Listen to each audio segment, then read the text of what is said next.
Hello, everyone, and welcome back to our continuing coverage of Worlds. The players are getting things set up for today's final match, LGD versus TSM. Now, neither of these teams can make it out of group, but both will be looking to end their Worlds journey on a high note. A player in particular who will be looking to do that is Dyrus for TSM. He's been outspoken about the fact that he'll be retiring after this year, and I'm sure is certain would like to end with a very nice game under his belt. Yeah, having it be Dyrus's last ride, and he made some posts about this, that he has been thinking about retiring and all of that. But you have to look back on this guy's career. He was there at the start when TSM really took off and started taking over North America as the #1 team. And they had a big stronghold, iron-clasped grip on that. And a lot of that was because of Dyrus in the top lane. And with him leaving after this game, this might be his last game here. He's the last of the old guard. It's a completely new face TSM after that, and you really have to take that in and just support the brand still. They still have Reginald and all of that, but that would be the last player. So Dyrus, regardless of how he's played on the world stage, regardless of what you might think about him, this guy deserves your respect because he has been there, and he's made it to every Worlds. He has been at every World Championship, and only a handful of players can say that. So heart goes out to him for this game. Yeah, started with Epic Gamer, played with a lot of the old guard, Dandian, West Rice. He's like famous for like Olaf, Sins, Jax. His Gangplank and Udyr were amazing. Like this guy at WCG's had some of the best troll plays ever. Like his Surface in Season 1 World against like Shen is what inspired Looper to pick up the champion. This guy has a history book that you could not rewrite if you tried in League of Legends. And, you know, it was great when he first came over from Hawaii, moved into the TSM house. He's had a fantastic career, and I can't wait to follow what he does afterwards. But this is definitely a huge last game for him. It's like, for me, I still have memories of when TSM, they had this period when they were scrimming and playing tournaments on EOS. And I remember watching Dyrus stream and just sniping him and playing against him. And to me, he was a role model for me back then. And I think Dyrus is a goddamn legend. There you have it. I feel like that's all that needs to be said before we get into this game. The teams are ready, so it's time to send it back to the booth for the final game in Group D. Thank you very much, Dash. And there is quite a bit of energy here. A standing ovation as Dyrus was just on the screen. Everybody was take my energy and chanting Dyrus's name over and over again. So he has to be feeling good nonetheless coming into this. It's happened a couple times, the crowd here at Paris during the group stages to just yell, "Take my energy," so over great. and over when prompted by the casters. But it's nice to see. Really it is. And I mean, full respect to Dyrus, and his career has been fantastic. Analyst Desk, I think, talked a lot about it. And he deserves all the praise he's getting. All right, Singed. Singed. Okay, it has to be first pick. That's going to be a question. Do we see a pretty try-hard game, or do we see kind of a fan service legacy game? Because we got the potential for one of those, Flame versus Dyrus, if this actually would be his last game. Or when we saw LGD win that one game against Origin, it seemed like they were kind of full try-hard there. So look at the first ban. Doesn't look very try-hard from LGD. Who is she? Oh, Ezreal, gotcha. Yeah, well, they're just adding to the unique picks and bans of Worlds course, so far. Of course. Every World seems to have a game like this, where you just kind of expand the champion pool. Gangplank will still be there. Did they misclick that? Like, I mean, they're looking back somewhat confused, but then again, maybe they don't really care. Flame had a bunch of client problems in the earlier game. I feel like that's exactly what happened again. Misclicking. Remember the old Annie and Nivea? Or Annie, was it Annie and Mumu? You'd ban one and it was Annie and Nivea. So the same letter in the Korean alphabet, and you would type it in and ban something. And that was kind of before they offered remakes for misclick bans, which is something you do now as long as you notify the referee that it was a misclick ban. And it was actually kind of a manner thing in Korea that if they banned a Nivea, that with respect, you shouldn't pick Annie. But every once in a while, a team would pick Annie because they'd left it up. Yeah, TSM is very angry in the chat here that Ezreal was banned. Bjergsen was planning on playing it, apparently. And now also Imp is saying it was his Ezreal. So everyone wants to play Ezreal this game. So everybody thought they were coming in to pick their own champions. That happens. You ban it sometime. No, I'm just kidding. We've all been there. Flames Ezreal top. Yeah. Can't wait to see it. Right. Still carrying from those positions. So it was a misclick. We are going to get back into picks and bans. And it looks like it was a Lulu. It's the same, just with a hat on. That's right. Exactly the same. You can see how that misclick happens. Yeah, sure. Easy peasy. All right, Gangplank still on the board, or I should say on the bench. So far, we are looking at very serious bans. Yeah. No Mordekaiser, sadly. Super serial. We are keeping it very standard so far. Will this be the first game where TPQ gets a proper jungle pick? It looks like it with the ban so far. Gragas look good. Origin, he got to play Gragas. Yeah, for him, a proper jungle pick. He had that ulti at the tower, This you know. is the only... His Rek'Sai is open. Okay, he's got Rek'Sai. Going. He get Rek'Sai or Elise for TPQ. Or Elise, that's true. First pick. Boom. There we go. Got it. Now you just put a lot of pressure on him. Because if he doesn't... Coming back to you, Deficio. If he doesn't do well. Sure. Like TBQ. I take all the blame. Okay. I will take all the blame. Perfect. You heard it, Reddit. TBQ has not performed due to the pressure Deficio, Yes. European LCS caster, has put on the LPL jungler. Shot of the Danes and then Dyrus, as Dyrus and Santorin are the first two to pick here. The Nidalee mechanics are there for Santorin, a very high mechanical player. Once it gets into the game and the structure of the game has already kind of been laid out, he doesn't get a chance to make all those plays. They are going to, however, go back to Gragas and a Jinx here. Wild Turtle's going to try to steal some dragons. So I did this in the last game. I'm going to do it again. This is a Tahm Kench game. Jinx has been locked in. Do it. Tahm Kench is going to go next to her combo against Elise, and nobody's ever going to die.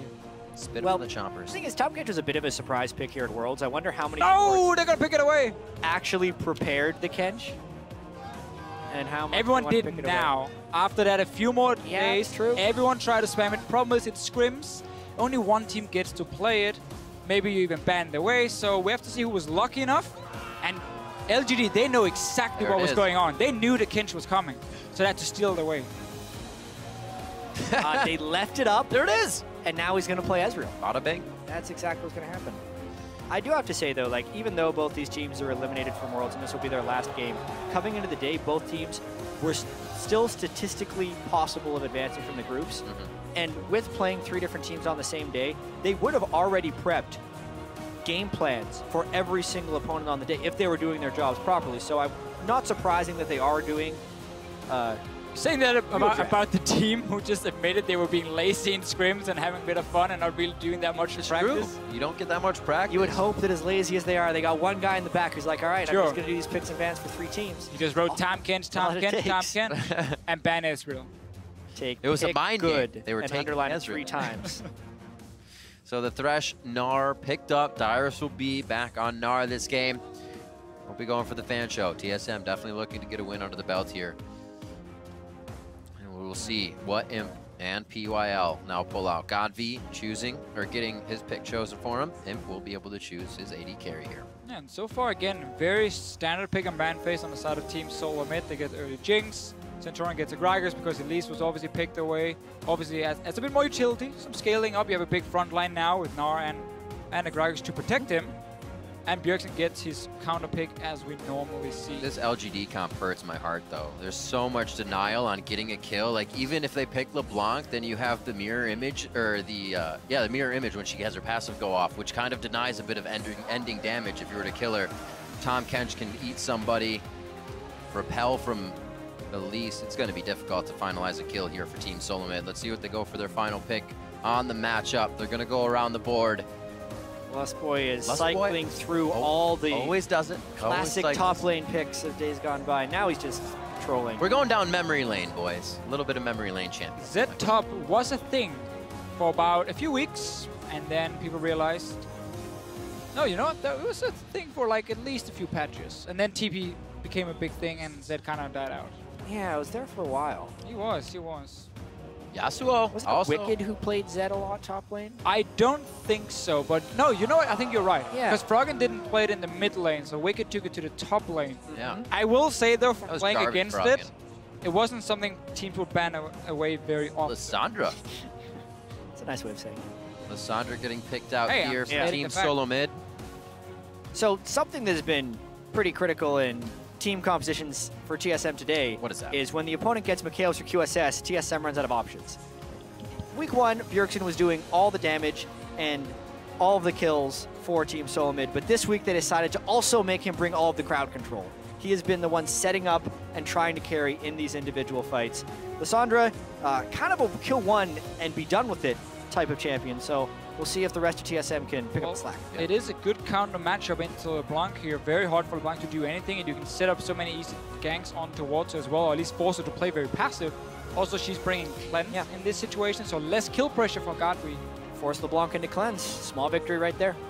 I want to see the teams do something crazy again. Put Lissandra back to the bottom, AD carry support middle, push down the middle, make it happen, dictate the game right out the gate. Just light the fuse. Still on that, it's like, might be Darius' last game. These teams can't make it out of the groups. Why not do something crazy? They don't want to finish last. All right, yeah, this is true. The champs are now locked in, the teams are loading up. So start sharing your picks for this game. Hashtag LGD win or hashtag TSM win. We'll tally the votes as we go through the game. You'll see them at the bottom on how you are voting and who really has that backing. It's been very back and forth today. A game could start one way and then even out towards the middle.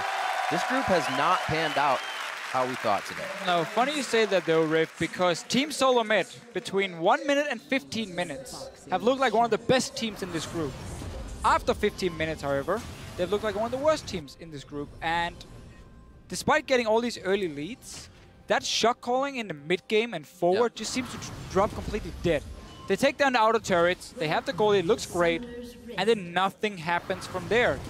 You don't deny vision, you don't get objectives, you don't push more towers, you don't go aggressive. You had a Malphite earlier, you could just tower dive, you were so far ahead, and it never happened. I feel like that's very telling on what teams, such as Team Solo Mid, falter in the mid game, need to focus on. Across many games, the first 15 minutes are always somewhat the same. There's almost a gentleman's agreement. You do the same thing over and over again, and then when something breaks that mold, it becomes difficult if you haven't practiced it before. Yeah, the thing that's so confusing to me about the TSM strategy is it's almost like they're just following this script for the first 15 minutes of how to execute their early game, and then from there they don't know how to shot call. But that's not how the game works. Like, you can't follow a script for the first 15 minutes. It's actually like every individual knows what to do for the first 15 minutes.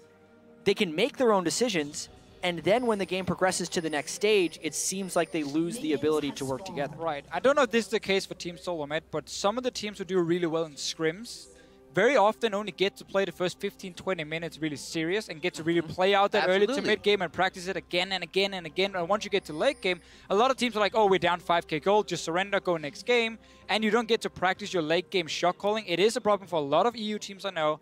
And it might be what's hitting Team Solo Mid. They simply don't get enough serious, try-hard late-game practice. So once they get on stage, and they get in the same situations, but the team does not surrender, you now have to try and play it out, and you don't have the tools or the options or it's almost backwards, but it's the nature of the beast. You want to play more games in a day, so if you know you already won, you stop playing it so you can get another game in, see if you do it differently. But if they never go that long, then the beast becomes a lot harder to fight once it does. So we'll see how this one pans out. We are going to get a standard lane this game.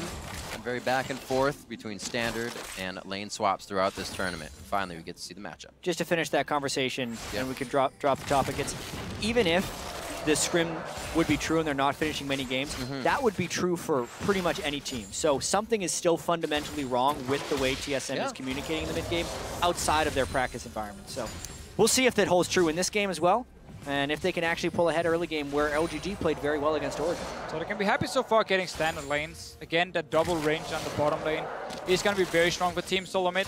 Tom Kench is a very defensive support in many ways. It's hard for him to be aggressive because you need those 3 stacks. And it's very, very easy to spot when he's running forward, shoots his tongue out, hits you in the back, and then he keeps moving. I mean, you know what's going to happen. So you can play around that very effectively. And also the Vayne obviously just want to farm in the early stages, get that level 6 first at least before LGD is looking to make a lot of plays in this 2v2 lane. They are just trying to push Imp into the turret over and over again. Quick back coming in from Wild Turtle and Lustboy. See how they manage this. TBQ's going to scuttle bottom side. Does not look like he will be running into Santorin, but this is TBQ's first time on that Elise pick, and it looks like he wants to go pretty aggro already. Yeah, the only reason you recall that early is if you're initiating a swap. But they've also initiated the swap while Santorin is still in his jungle. So he's got to be really careful of an invade or even TBQ because there's no backup for Santorin. They do start to head top.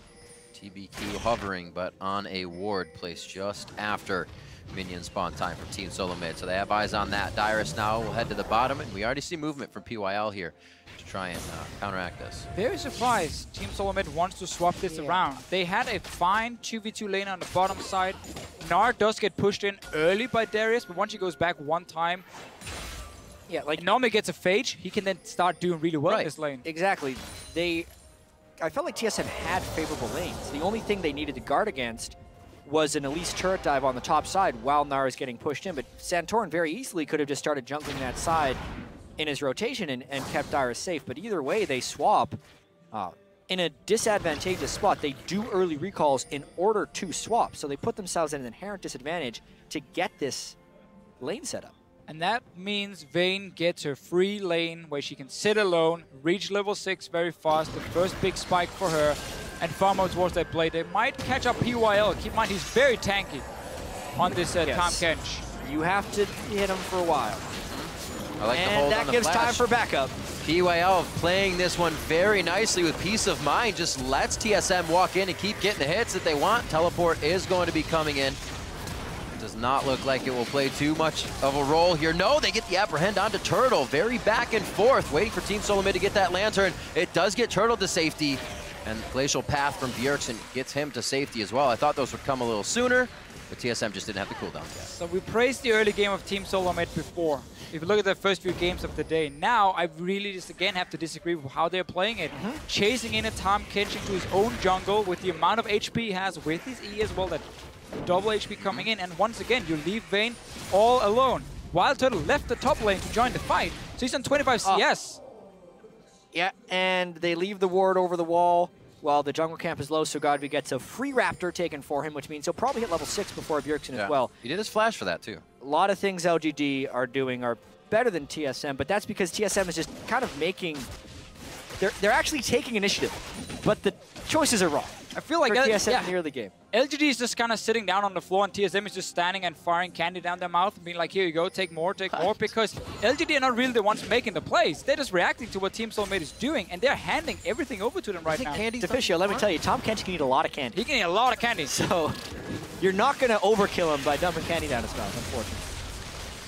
That's what they're trying to do for now. That cleanse still in for Godby, putting some damage down into Bjergsen. He'll control the damage a little bit with the Lissandra, but still gets hit out on that one. A level up from Bjergsen means he has 6. He can still put himself in the Glacial Prison if he wants to, but Godby looking to get a kill quite soon here, even without having a kill summoner on himself in the mid lane. So LGD makes a good play here around the bottom lane where you have him sitting already, pushing in the wave, force Dyrus away, get some damage on this tower. You might even be able to take it down. And then obviously on the top side, TSM has to just mirror and respond, which they are doing for now. So we'll be able to trade towers.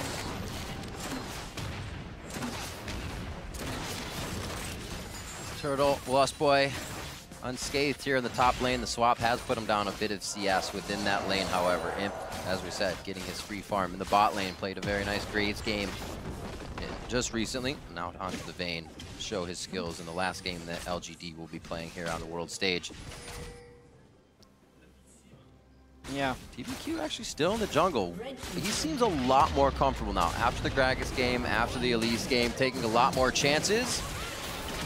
Very close for Dyrus, possibly could be going down. He does for first blood. The sixth sense was there that he needed to get out, but there just was not enough room for him to do so. How many times have we seen this in the short side of a lane swap? He overstays while his turret is dying, and there is really no reason to not be at your second tier turret while the lane is getting bounced like that, because you're really just opening yourself up for disaster without any positives. He wasn't going to be getting anything for being in that spot to begin with, and LGD uses the appropriate summoner spells and gank to kill him. And some things about Vayne now that we see him get a first assist. He's already level 6.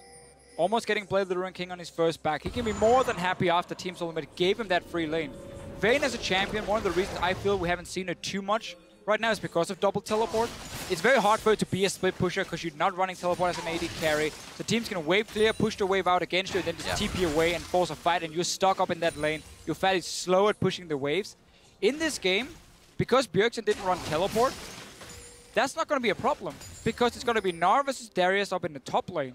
And it's now going to be Imp in the bottom lane against a non-teleport user. So you can suddenly use the Vayne properly as a split pusher. And TSM also gave him now that free lane. Really got a question also not running teleport on Lissandra. I think that what makes her strong is that your TP ganks are so effective at level 6, but Bjergsen is aiming to kill his lane. Godby not getting a lot of chains out. Makes Bjergsen a little bit easier for him to get kills if he wants to, but here on the bot lane, TBQ waiting off on the wing. PLL getting one good lick onto Lustboy. Just a love tap there, and Lustboy actually may go for this ward check here. look like he's going to get too much out of it. I love watching Tom Kench when he's setting up for a gank. It's like walk through the minions, just hit you once with one of the lowest movement speeds in the game. He's like, yeah, okay, I think the jungler is here. Let's just back away. It is quite telling. PYL having to give quite a bit away. Lustboy has not been able to get back to lane with Turtle just yet. This may mean his life. Going to ward is going to cost him pretty much everything. He gets eaten up. That's going to be PYL's kill. No, has enough coming out with the shield. Lives, and they are going to get that one over to TBQ. Turtle's Rockets coming up nicely, but I don't think he's going to be living through this one. Another kill going over to LGD, 3-1 now.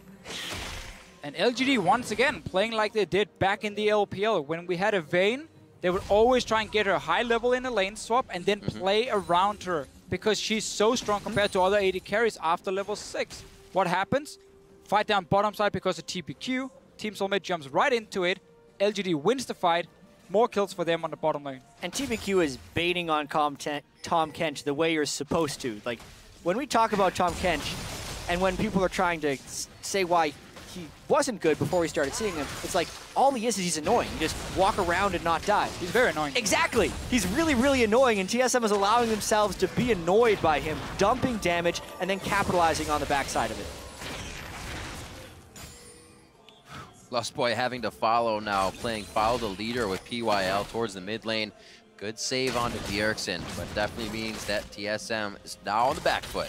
Yeah, because there's a 2-level advantage in the side lane between the AD carries, kind of necessitating a 1v2 if Wild Turtle ever wants to farm safely. And as Deficio mentioned earlier, not having teleport on the mid lane, Bjergsen makes it so he can't provide impact. He needs to be able to win his lane if he has Ignite. Oh, what a nice play. Doesn't get frozen by the W, gets out to take no damage from the Glacial Prison, but cannot get back in for the finalizer. Thought that Godby would have stayed with the cleanse, but he does go for the safe play, just knows he has the upper hand on Bjergsen now. Imp, PYL doing what they want to this bottom lane, not having any trouble. The rotations! And it seems like TSM out lane swapped themselves this game here. It's not going to be easy to come back from. LGD to the mid lane. We've been through this, man. It's a straight line. It's not a rotation right there. It sounds better. Translated to Monkey and everything. Oh, dear. And that's going to be a dead Santorin. The trans rotation right there makes it into the mid lane. And they were so far ahead of the play there because of the Tom Kench. Santorin paid the price. You can make so many plays with the Tom Kench, especially once you start having winning lanes and he can make use of his ulti properly to go tower to tower to tower way earlier, or way before the other team can even react. And he can also try and save his AD carry. Look at where Imp can play right now. Even spits it forward. Absolutely disgusting. Spits him into the box. He might just end up in one, but the tumble gets him to safety. A little hairy there for a second, but he gets out with Summoner Heal. Imp is laughing. He is cracking up for that one. Thanks a lot, PYL. Yeah, we started good and the bad about a Tom Kench. Man, that was nice. We've also seen a Tom Kench send his AD carry into the middle of the enemy team as an engage. Happened with the Coup Tigers. I like it. I like how these supports are trolling the AD carry a little bit. Imp, you have 2 kills. But can you get out of this one? Throws him right in. It's too bad you can't chew up Kog'Maw when he's in his passive and spit that at people. That would be fun. That would be pretty broken. 13 minutes Speed him up even more. Speed up the Acathian surprise. Or just have him inside you while he's exploding and he still does the damage to other people. Yeah, Not Tom only Kench is it has to gray take health, damage at that point. It just gives him more gray health. You could explode in Abyssal Voyage and it's just like an underground mine. All right, moving on. Wards to the mid lane, not really allowing anything to happen here. Pure vision for TSM. They know Godby roamed up. Nobody's going to go crazy and walk into any fog of war in the jungle. But that is exactly where LGD is coming from right now. TSM is going to be forced to run down here. As PYL, his presence is dictating everything right now. If he's in an area, TSM is not. There's no TP for Flame right now, so TSM might be able to win this down fight. Towards red. They were just seeing where he could go. The Abyssal Voyage takes him down a bit. We're going to head up. That's TBQ falling down as Godby gets himself out with the passive. That's a bit of the denial I was talking about. Once you're about to finalize that kill, you may not be able to get it. PYL hoping or wishing he was close enough to Imp that time to chew him up, but it's not going to happen. And TSM get LGD as they're trying to do a little too much. Yeah, that was an Abyssal Voyage gone wrong right there because LGD just got a little too aggressive, a little too casual, a little too jokey, and TSM capitalizes with some nice plays. Flame was just sitting top with no teleport, kind of being like, guys, I have no TP. And PYL is like, I'm going to fight. I'm going to go for this one. He jumps straight into the in his own jungle. It's like there's a fight down there, and then you just hear elevator music when we see Flame on the top side. Oh, man. And it was a really spread out fight. Yeah. Too. Whoa! I kind of saw that coming. Not sure how Turtle did. Still had to use the summoner heal, but the Lust Boy was just behind him. I would have lanterned out. Godv really taking advantage of the situation. Team Solo Mid not respecting the area of aggro that LGD can work with here. Godv's been doing really well in his lane. Always he really aggressive on Bjergsen. Let's see it again. So Flame sitting top, really does not want to fight, but TBQ gets caught out at first. Ends up going down, and Godv tries to do what he can, not enough. And he is randomly a catfish and Imp.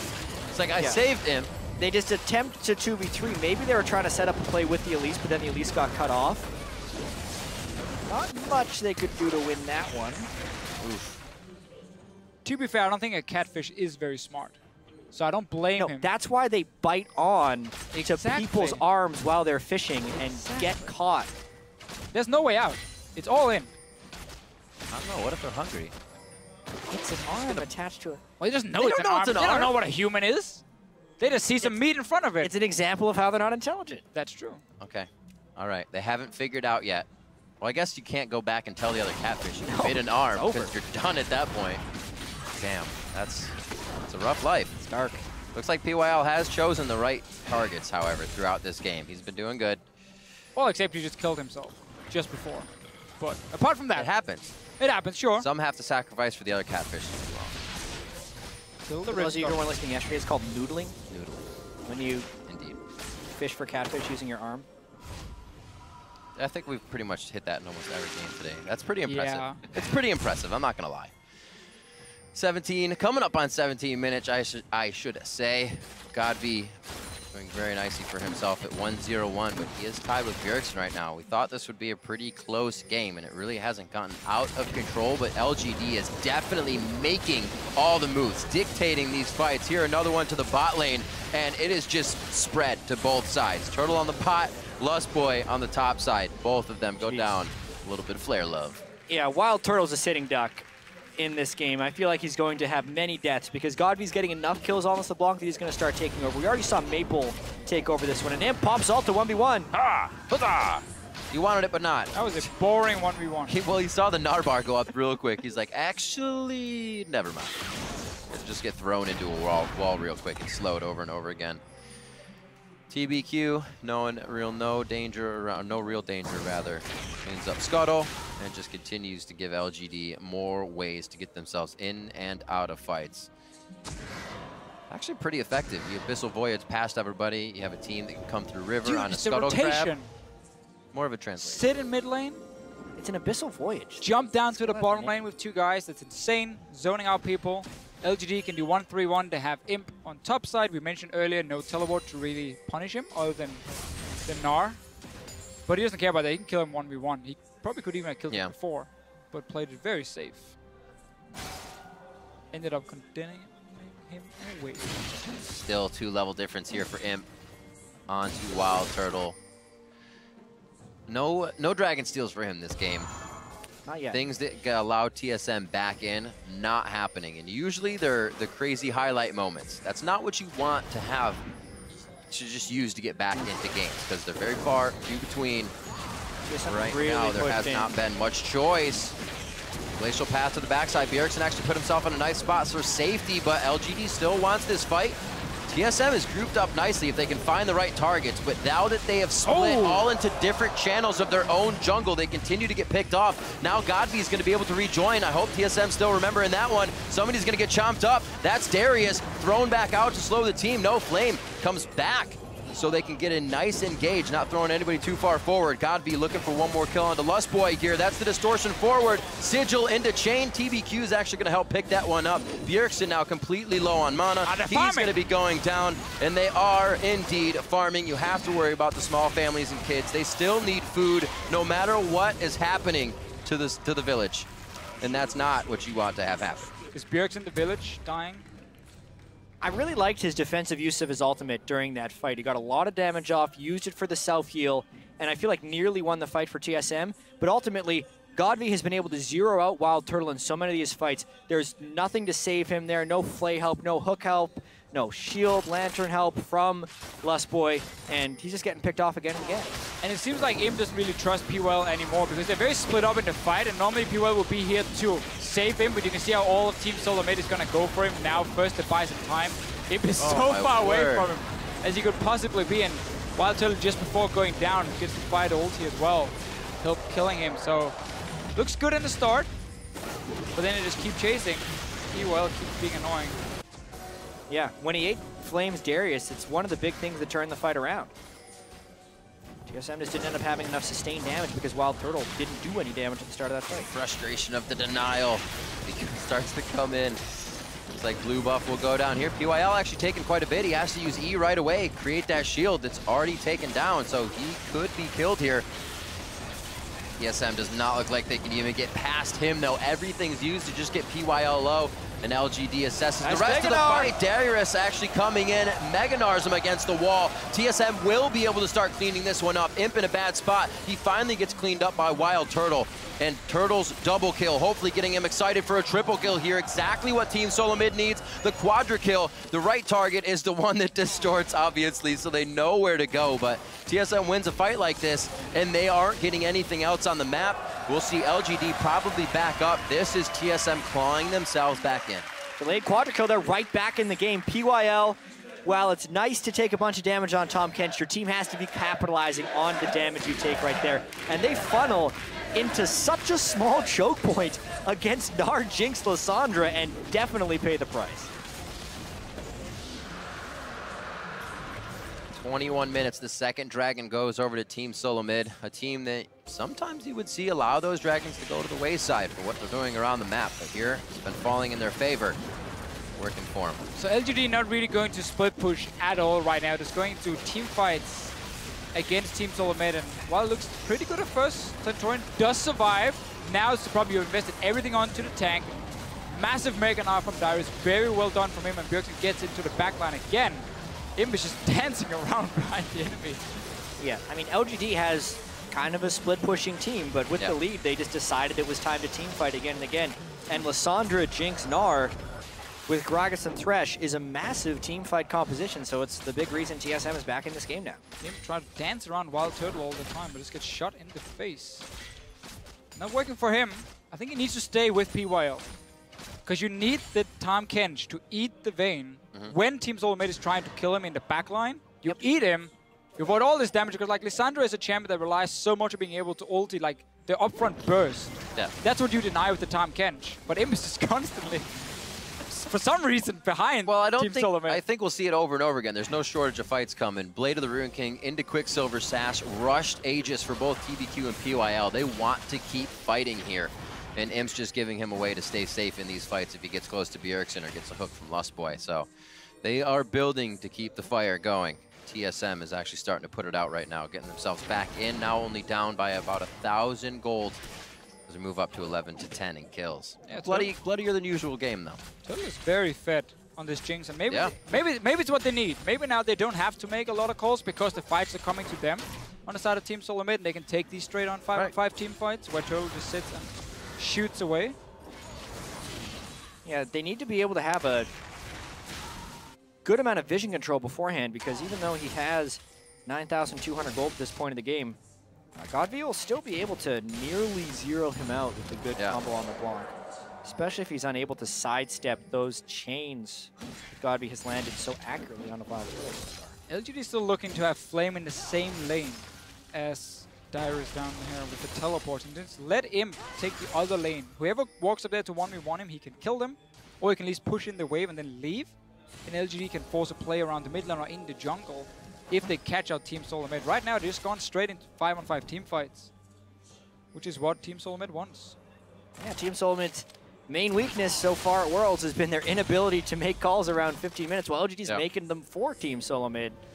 So at first, it was Team Solo Mid giving it to LGD in the start, being like, now okay, the other way. We're going to give some calls, here's some kills, and now we just turn around, we return all the candy.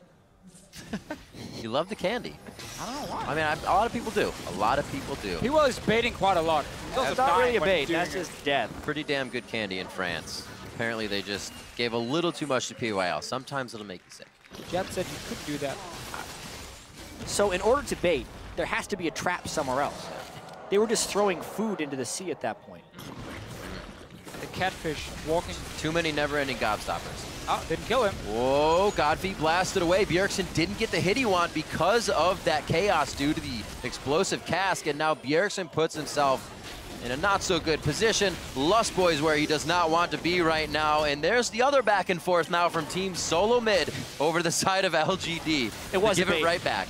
It was the long bait. He knew it all along. That's bait. shot calling right there. Yeah, big mistake there by Team Solo Mid going so deep there. In a 5v4 with all of their ultimates, they lose 2 for 0. Godv got the large amount of damage early on in that fight and allowed him to get into the flank without real threat onto them. And maybe LGD actually takes the Baron for this one. Santorin smite up. He is on the top side. My eyes are on how close he can get. Baron going down fast. Dyrus not going to be able to gnaw out here. No, he does gnaw out. That's the bar going down. Almost gets himself into a good spot, but they cannot do enough. Santorin, body slam over the wall, cannot get it. It's actually taken with early smites from both junglers. Santorin didn't even. Imp gets a shot on that one, and it is going to be the Vayne take for the Baron. EYL saved the day, finally flashed over, put Imp into his belly, he stays alive, spit him over the wall. Plays the long Kong. Make him think that he's not going to save Imp, so that they will commit to killing Imp, just so PYL can consume him yet again. Yeah, this game's gotten a little bit messy, I would say. Just a little bit. It's a lot of good fights. A lot of good fights. Not sure what happened with their last one where Team Soulmate went over the wall. Didn't get the kills. What happens when you noodle a catfish and you let it back out of the boat? It just wreaks absolute havoc. It knows then. This is the one that made it out. Sees the true weakness. Yeah, PY. He knows where the armor is broken. Yeah. So there were already a dead Lissandra and Thresh for this one, so it's a really safe Baron for LGD as long as they zone out the Gragas. And here they actually all flash over to kill Benarm, and really they should have been flashing over to kill Santorin because the steal is a very real possibility. Let's see what ends up happening. Yeah, TBQ smited right before he was going to eat it with Elise, so it was actually a Vayne auto attack that ended up finishing it because the smite did about 700 and it left with sub 100 health. Santorin just didn't get it in time to do any damage. I feel like Flame is not allowed to do anything in this game. Godv even steals away the Grump from him. 1 kill, 3 assists, every single team fight. Flame is kind of just running behind his team, trying to get in there, but never really doing anything. It's like, you had a good game the other time. Yeah, now it's our turn. It's my turn. Well, it's one of these things with Darius. Like, if you want Darius to be successful, you normally have to kind of build around him. But this is really an every man for himself team composition. And Elise, Vayne, and LeBlanc have all these cool tools to get closer to people, whereas Flame has absolutely no way to do so unless he wants to extend Flash. So everyone else gets to do stuff in these fights, and Flame's just kind of left in the dust. So we need Tahm Kench to deliver Flame to the backline? That would be the way to help it. Oh, man. First dragon in the game, bro. Good call. You think so? I mean, it's 27 minutes. It's kind of lazy getting a dragon now. You can't really get 5. Oh, you can get 5. I mean, okay, sure. If we're here for like another hour, you're going to get 5. You're making these statements. Give him 24 more minutes. And it's a 51-minute 5th dragon to Fischio. Can happen. TSM, like I said, they've given up a few before. I don't know if it's going to go that long. Back towards LGD inside TSM's jungle. This is pretty much where they've lived. Not really paying too much rent either. They come up with their own kills when they're here. TSM has only been able to scrap together a few. Banner of Command now being used by Lustboy. Just in the bottom lane, middle lane. Where is it? Looks like it's already dead. It is just on cooldown, so they won't be able to use that to push really any lanes just yet. Trying to keep LGD on the back foot. Not working out. That's down the bottom lane, a big cannon. Oh, it came in the second one. Yeah. Moving in, so... I scrolled past it too fast. Massive wave incoming. LG don't care, they just want to dive your tower. Not the members, but the tower. Wow. I was going to say, what happened to the Baron buff there, but it must have timed out during all of this. LGD not taking huge advantage off of that Baron secure. And they still actually don't have a super strong team fight unless they get a clean initiation on a Wild Turtle, who's built a Spectral's Cow.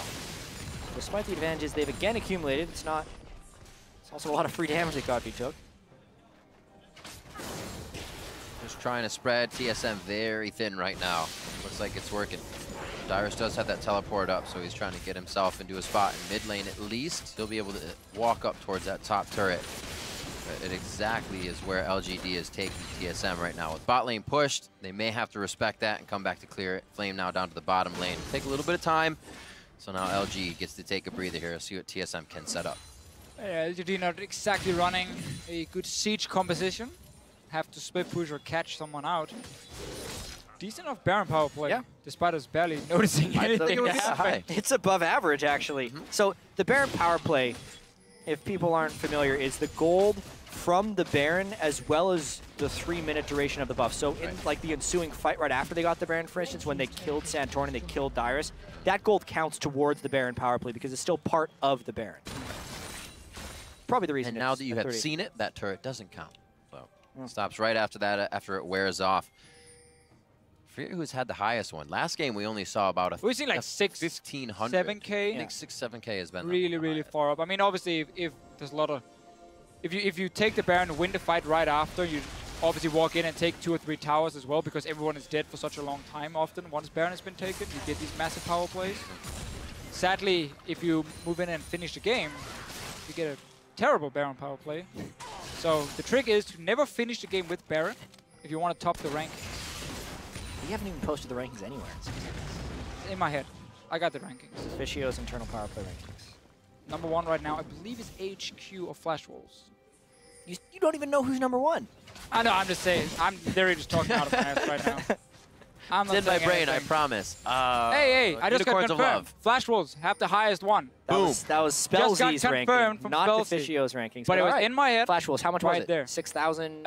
It was, wait. 565 off the top of my head. Spellsy, how much? 6,500. Give me the top. Yeah, 6,500. Boom. There you go. Speed stats. How far we've come. And we get to thank all the awesome people behind the scenes like Spellsy for great nuggets like that. Except he didn't give me the number, he gave it to Jad. Yeah. This is my ranking.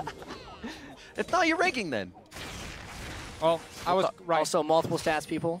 Spellsy, Optimus Tom, Yut Win, Clark Smith, Kyle Horn, a lot of people contributing to this. They help make everything sound so pretty while these teams hopefully make it look pretty. Pretty gruesome right now for Team Solo Mid. LGD coming in from the side.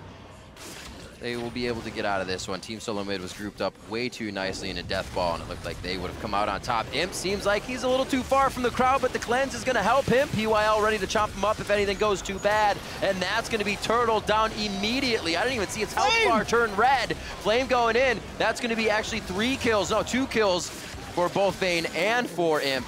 And Vayne and Imp, for Godby and Imp, I should say. Bjergsen waiting around. Makes himself gold, but it doesn't make him king. He goes down as well, and that's the ace on Team Solo Mid. I think Santorin just delivered Godby to Wild Turtle. He shot him back, and he just instantly one-shot him. And Flame got to play some League of Legends. Flame must have been so happy he used his flash, and he actually got to play in a team fight. He got double resets off of his ultimate. He's level 16, so it's a full reset. He can use it if he fights again. Massive team fight win there for LGD. Getting the dunks that he needs. The team takes the inhibitor, gets out, and I'm sure they feel so good about these fights. They're going to keep continuing them. The builds have shown that they will do so, and so has the play that they've been putting forward. 7-3-5 for Imp, 6-1 and 9 for Godby. These, I'm sure they were wishing that this came out in the first week. Yes. Would probably been a very different game. Both teams definitely ready. Absolutely. To just fight it out, see what happens. We're going to get a Baron start. Desperation Baron, because there's recalls on LGD's side. Sometimes you got to go for broke, boys. Time. Look at Tom Kench ulti right here. That Abyssal Voyage. VP, Dyrus is coming in. He's actually got a pretty nice Narbar on this one. This could pay off for Team Solo Mid. Lustboy taking a bit too much. They got to focus on the peel for the backline. Godby over the wall. Wild Turtle completely almost zeroed out. Completely almost. He'll get there eventually. There it goes. He goes down. 2 kills for Imp already. Oh my word. Lustboy with the hook save. Oh, he puts down the Dark Passage himself, brings it to the light, but he still gets the sigil down. Godby takes him out, and these fights go coast to coast each time. Imp taking a drink. He's going to go for the inhibitor turret. He really wants to show that logo again. Oh, Imp completely wrecked Bjergsen in that fight. Bjergsen came over the wall on Lissandra and was instantly condemned into the wall, and the stun lasted long enough that Bjergsen could never use his ultimate on himself and just died before casting any damaging spells. It looks so good when TSM's coming in. We heard recently Dyrus saying, you know, we're all working together now. It's like we're all body parts of the head, the feet, and the arms, and we come together and we work together. But LGD has taken that arm and they're saying, why are you hitting yourself? Why are you hitting yourself right now? And TSM just cannot do anything. Yeah, well, they Desperation Baron. They didn't even have Bjergsen right here. Flame is the first in the fight was exactly what LGD wanted. And look, PYL helping him, delivering to Bjergsen. Get to deal some damage, he dies. Godry really gets to show some mechanics in this game here. Dancing in and out. Yeah, he does. Killing Team Solo mid left and right. PYL, obviously, the MVP because he plays Tom Kench. Well, also, you look at the kill participation, 17 assists. TBQ is actually the true MVP of this. 18 No, you're at kills 13 or assists. That's not enough. 17 is more. 5 kills, dude. Don't care about kills, 1 assist. I used to play support. Assist is all that matters. All right, counts the same. PYL confirmed I'm sure Edward MVP. would feel different. Sure. Bloodthirsty supports around the world are very sad right now. Oh, man. Dyrus plaqued up on the wall by the Condemned, gets taken down by Imp. Flame and PYL coming over on the Abyssal Voyage. It looks so great as they come up. And they are now inside Team Solo mid space, looking to put the final nail in the coffin here. Dyrus will not be able to help with 30 seconds left on his timer. Looks like LGD may go around the horn here. They could have another inhibitor to drop if they're able to get this turn. Yeah, well, this and they will be. Third inhibitor, Dyrus still dead. I feel like LGD has all the ability to end the game right here if they want to. Looks like they may stick it. They have a nice mini wave coming in on the bot side. LGD looking to take down Team Solo mid for the final game of Group D and take that third position. And at Wild Turtle taken down on the fountain. Condemn, oh, the laser! It doesn't kill him, but it is going to be Bjergsen flashing forward for one more valiant kill. He will go down in this instance. No, Santorin throws himself as a wall of meat in front to save his mid laner, but the Nexus turrets are going down. There's nothing that Team Solo mid can do about that. Eyes of the minions and LGD on the Nexus. Slowly, they're more focusing on the fountain right now. 36 minutes in, LGD was able to rout Team Solo mid in their composition, find their way to the Nexus, and take down TSM. I'd say as a fitting way as any to end the group, unfortunately, for LGD and TSM. LGD finishes at 2-4, whereas TSM's lone victory will come last week against LGD, and they will finish last place at 1-5. Obviously, both teams having a bit of fun in the last game. We got some good fights. Got to see Godry on LeBlanc dancing around Imp for some reason, trying to assassinate the backline a few times as well. Overall, though, a very fun game to watch. Yeah, 29 kills for LGD. Maybe the highest 18 number of kills someone has so for far PYL. in the game. 18 assists. High number of assists. High support, I would say. He had a lot of assists in the Janna game as well. So racked up some pretty big numbers in the last 2 games. And there's the applause for Dyrus.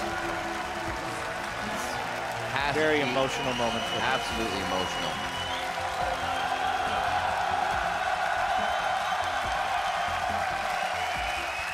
Got to be difficult having his final game ended defeat. And there's hope. You know, you got to put hope out there for the Dyrus fans that in this moment, a lot of players will step back, find something else for Drive, and actually step back onto the Rift.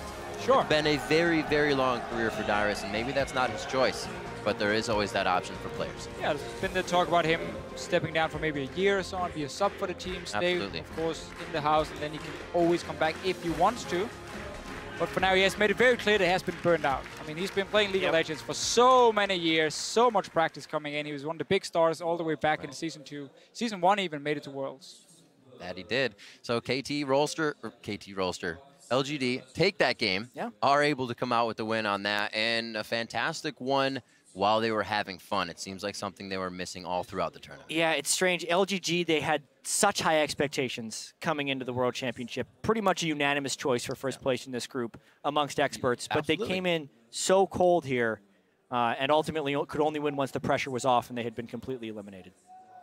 I believe we are going to be getting an interview with Dyrus as well as he makes his way to the interview stage to have a chat with Shox. You can see how much emotion he put into his career, this tournament.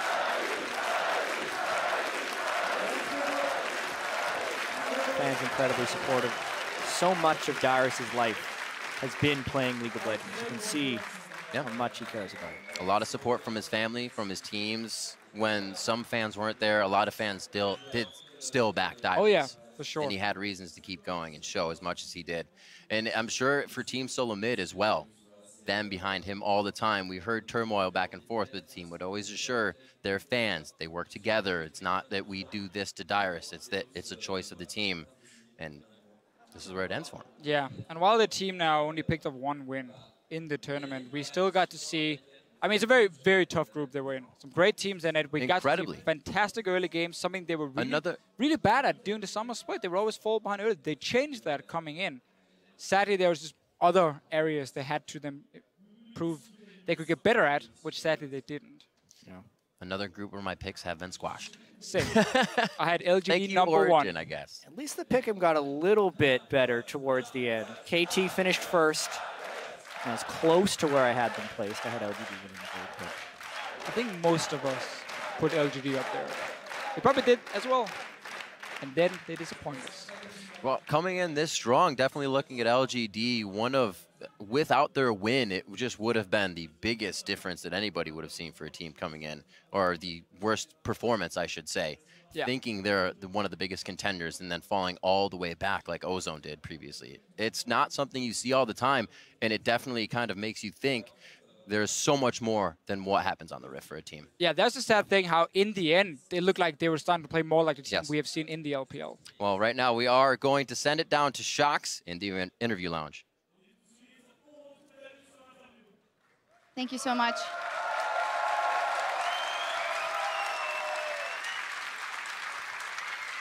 And well, first off, a huge thank you to you, Dyrus, for willing to do this interview, because I can only imagine how emotional it must be. Maybe start by telling us about the very last game you played here in the very last World Championship and your first thoughts after coming off that stage, because I see and I saw that it was getting quite difficult for you. Honestly, I didn't know what to think or what to say. The overwhelming fan support, even though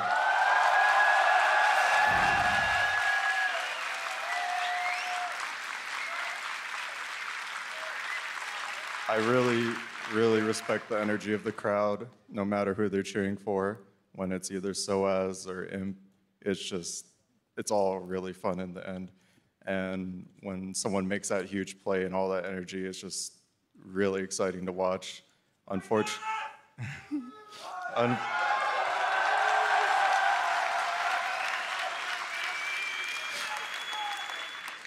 Unfortunately, on my side of the end, I wasn't able to perform when it most mattered.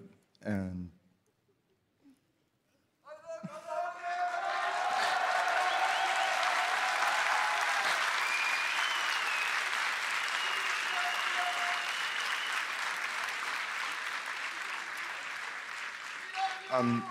I'm really sorry to all my fans that I let you down.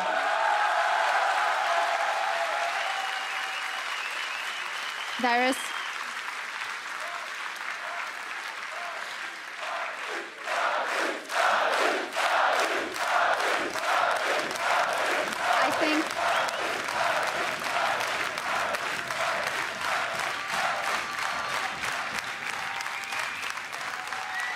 I think it's only normal for someone like you who tries so hard to do his best to feel this way in this particular moment. But all these people really, genuinely support you. And there are so many people who do, because you've built up an incredible career. Every single NALCS game. 6 times in the finals in the NALCS. 5 times at the World Championship. That can't be underestimated. And they've always been there for you. What do you want to say to them? I have nothing but my respect and my thanks for everyone. I know that everything that's there, it's been done, and now it's time to open a new book. Right now, my story ends here, but I still, even with me gone, I still want everyone to support TSM and all of my teammates. And I'm really thankful for everything that fans have given us, that we've brought into esports to this far. I mean, back then we didn't even have a pause button, so like we're really getting somewhere, and I have nothing but gratitude for you guys, and I wish the best of luck to my teammates in the future.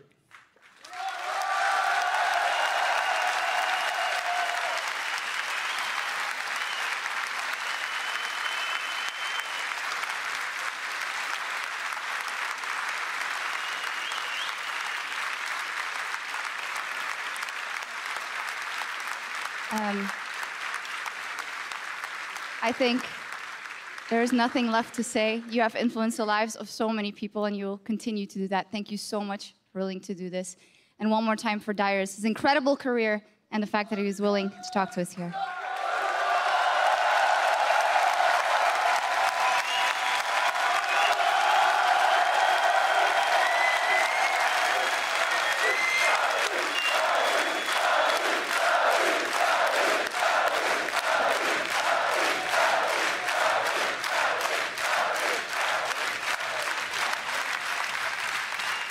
Thank you so much. Thank you. That'll be it from us here. Guys, take it away. Thank you, Shocks. You know, it's hard to imagine an LCS and League esports without Dyrus, but I would contest his point about his story ending. I think our thanks goes out to him for the dedication, the years of dedication and inspiration that he's provided to millions of people around this world, and that his story will continue to live on through those people that he's inspired. You know, he's a legend in his own right, and his contributions to this community will not be forgotten. So thank you, Dyrus, once again. Now reflecting on that game, I mean, there's not, I don't think, a whole lot that needs to be said other than the fact that, you know, all of those players, they went out there and they played a world-class game on the world stage. I think so. I definitely think so. And to what Dyrus said about his last kind of words to his fans, that he's sorry that he let them down. Dyrus, on behalf of your fans and somebody who was a fan of yours before and a fan of yours, you know, from till the end of time, you didn't let us down, man. You didn't let us down at all. Feels bad, man, JPEG. No. All right, well, I think, go ahead. Yeah, I was just going to say, what a fitting way to go out. You know, he did the team thing, picked Nara again. He's always done the exact same thing. He's played, like, from carry to support to tank role on his team, and it was a great last game of League of Legends against a quality opponent. It would have been a lot of fun to play there, and hopefully the future is all the best for him, so yeah. And with that game, we close out Group D. So let's take a look at the order and the standings to see how the teams are stacked up. KT Rolster took first place, only losing one game in the group stages, while Origin were knocked into second and will be advancing to the quarterfinals as well. LGD took third, and TSM and Worlds in last place for the group. Now, following the conclusion of Group B's games tomorrow, there will be a drawing on stage to determine how KT and Origin will be placed into the bracket and which teams will stand in between them and the semifinals. On their climb to the #1 spot, KT put on a show that Allurl LP called out on Twitter. That KT Arrow Pickaboo combo was amazing. This is what we came to see. Let's check out your World's League play of the Blind day. face-taking as Evelyn is incredibly dangerous. DBQ and PYL getting aggressive. Flame is back as Alistar's well. camping on the lantern. In a lot of trouble. PYL is good. He got it on the lantern. I can't believe it. Immediate flash as he hooks him off of the lantern right before it's about to disappear. Yep. So Thresh and so clean. So Thresh and so clean. So Thresh and so clean. The call Crap. was just as good as the play. But, you know, it's so interesting. We've seen a few new innovations around Thresh Lanterns. The ward's being placed in order to stop lantern grabs, as well as now Thresh is pulling people off of their lanterns in order to get their AD carries to safety. I'm hearing reports that Crepo and Kobe high-fived after that call because it was just apparently so good. And the thing that I love about that play, not only does it demonstrate how class KT are, it sums up LGD's tournament in like one play as well, like bodily dragged up it. And KT, that combo is very good. Oh, poor LGD, man. That 2 and 4 finish. They were just ramping up at the end, and all I gotta say is They should have ran Flame every game. Yeah, well, Spawn's going to go home wondering what could have been. He will go home wondering what could have been. Spitting super hot fire. Well, we've got another full day of action lined up for tomorrow as Group B battle it out to see who's moving on and whose Worlds run will be cut short. It begins with AHQ versus Invictus Gaming. Then it's a battle of the Atlantic with Fnatic going up against Cloud9. After that, AHQ get their shot at Cloud9 and will conclude the day with Fnatic versus AHQ. If there are any tiebreakers, we'll serve those up immediately following the conclusion of that match. And a reminder, the final day of the group stage gets going 2 hours earlier tomorrow. That's 10 a.m. for our friends in the Central European time zone and 1 a.m. Pacific. They're not making it easy on us, gentlemen.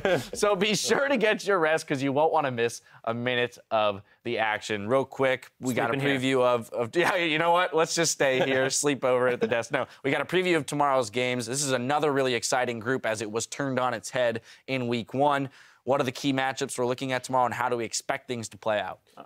AHQ. Has to be AHQ. They had such an impressive run through MSI. They came out at LMS first seed, and Flash Wolves did so well in their group. Now all the pressure gets transferred over to the other team in the LMS to see what they can do and whether Cloud9 can continue their dominance. It's also important to highlight, like, today already, Origin was 3-0 coming into this week, and they lost 2 games. So, like, sure, there's this hype around C9, but I don't think anything is determined yet in this group. No, they are not safe. If anything was evidence of that, they are going to have to come in and put in the work. Zyrene. Yeah, they just got to win 1 game. I'm looking at Cloud9 versus Fnatic, NA versus EU once again. That's what I'm looking for. Also, I want to see Invictus Gaming because LGD, they look like they're picking up steam there at the end, but I don't know if Invictus Gaming is going to have the same type of success or if they're going to have even more in that group.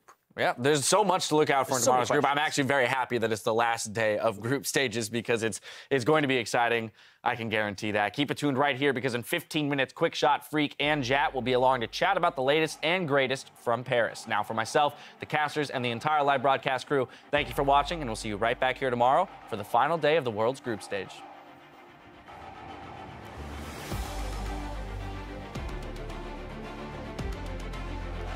Here in our first game of the day today, we find out who from Group D moves on to the quarterfinals. Will help doing this Dragon. 5th Dragon doesn't go. Turtle stole the Dragon, and Origin denied. Jinx. Malphite, just kill Malphite. Take care of the Jinx. Take care of the Jinx. Take care of the Jinx, Sirin. Syndra from behind you. Syndra behind you. Syndra behind you. She's dead. Good job, good job. And Origin 4-0 already.